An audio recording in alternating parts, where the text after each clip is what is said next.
The Lord spoke to Moses, saying, This shall be the law of the leprous person for the day of his cleansing. He shall be brought to the priest, and the priest shall go out of the camp, and the priest shall look. Then, if the case of leprous disease is healed in the leprous person, the priest shall command them to take for him who is to be cleansed 2 live clean birds, and cedar wood, and scarlet yarn, and hyssop. And the priest shall command them to kill one of the birds in an earthenware vessel over fresh water. He shall take the live bird with the cedar wood and the scarlet yarn and the hyssop, and dip them and dip them and the live bird in the blood of the bird that was killed over the fresh water. And he shall sprinkle it 7 times on him who is to be cleansed of the leprous disease. Then he shall pronounce him clean, and shall let the living bird go into the open field.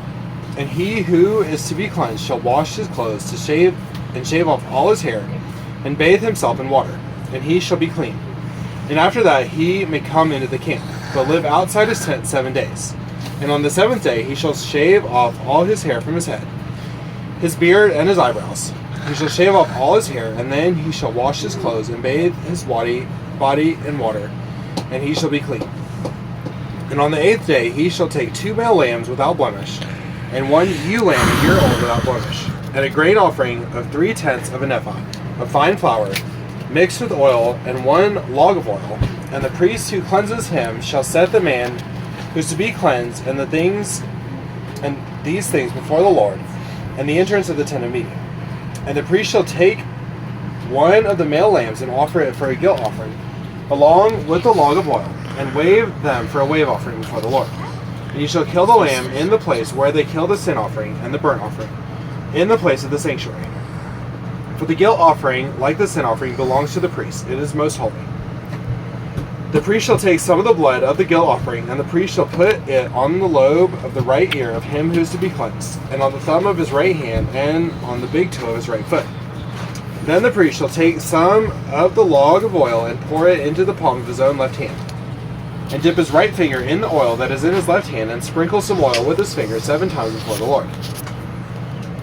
And some of the oil that remains in his hand the priest shall put on the lobe of the right ear on him who is to be cleansed, and on the thumb of his right hand, and on the big toe of his right foot, on top of the blood of the guilt offering. And the rest of the oil that is in the priest's hand he shall put on the head of him who is to be cleansed. Then the priest shall make atonement for him before the Lord. The priest shall offer the sin offering to make atonement for him who is to be cleansed from his uncleanness. And afterward he shall kill the burnt offering. And the priest shall offer the burnt offering and the grain offering on the altar. Thus the priest shall make atonement for him, and he shall be clean. But if he is poor and cannot afford so much, then he shall take 1 male lamb for a guilt offering to be waved, to make atonement for him, and 1/10 of an ephah of fine flour mixed with oil for a grain offering, and a log of oil. Also 2 turtle doves or 2 pigeons, whichever he can afford. The one shall be a sin offering, the other a burnt offering. And on the 8th day he shall bring them for his cleansing to the priest, to the entrance of the tent of meeting before the Lord.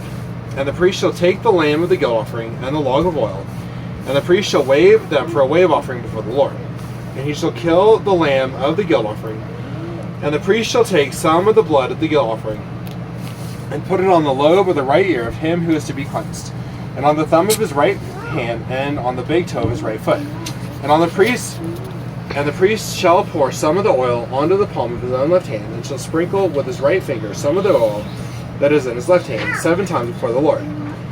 And the priest shall put some of the oil that is in his hand on the lobe of the right ear of him who is to be cleansed, and on the thumb of his right hand, and on the big toe of his right foot, in the place where the blood of the guilt offering was put. And the rest of the oil that is in the priest's hand he shall put on the head of him who is to be cleansed, to make atonement for him before the Lord. And he shall offer of the 2 of the turtle doves or pigeons, whichever he can afford, 1 for a sin offering and the other for a burnt offering, along with a grain offering. And the priest shall make atonement before the Lord for him who is being cleansed. This is the law for him who is a case of leprous disease, who cannot afford the offerings for his cleansing. The Lord spoke to Moses and Aaron, saying, When you come into the land of Canaan, which I gave you for a possession, and I put a case of leprous disease in a house in the land of your possession, then he who owns the house shall come and tell the priest, There seems to me to be some case of disease in my house. Then the priest shall command that they empty the house before the priest goes to examine the disease, lest all that is in the house be declared unclean. And afterward the priest shall go in and see the house, and he shall examine the disease, and if the disease is in the walls of the house, with greenish or reddish spots, and if it appears to be deeper than the surface, then the priest shall go out of the house to the door of the house, and shut up the house 7 days. And the priest shall come again on the 7th day, and look. If the disease has spread in the walls of the house, then the priest shall command that they take out the stones in which the disease is, and throw them into an unclean place outside the city. And he shall have the inside of the house scraped all around, and the plaster that they scrape off they shall pour out in an unclean place outside the city. Then they shall take other stones and put them in the place of these stones, and he shall take other plaster and plaster the house. If the disease breaks out again in the house, after he has taken out the stones and scraped the house and plastered it, then the priest shall go and look. And if the disease has spread in the house, it is a persistent leprous disease in the house, it is unclean. And he shall break down the house, its stones and timber, and all the plaster of the house, and he shall carry them out of the city to an unclean place. Moreover, whoever enters the house while it is shut up shall be unclean until the evening. And whoever sleeps in the house shall wash his clothes, and whoever eats in the house shall wash his clothes. But if the priest comes and looks, and the disease has not spread in the house after the house is plastered, then the priest shall pronounce the house clean, and the disease is healed.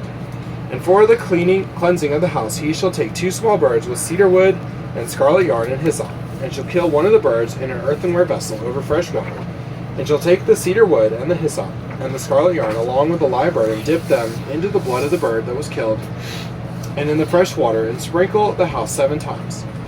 Thus he shall cleanse the house with the blood of the bird, and with the fresh water, and with the live bird, and with the cedar wood, and the hyssop, and scarlet yarn. And he shall let the live bird go out of the city into the open country. So he shall make atonement for the house, and it shall be clean. This is the law for any case of leprous disease, for an itch, for leprous disease in a garment or in a house, and for a swelling or an eruption or a spot, to show when it is unclean and when it is clean. This is the law for leprous disease. This is the word of the Lord. Thanks be to God.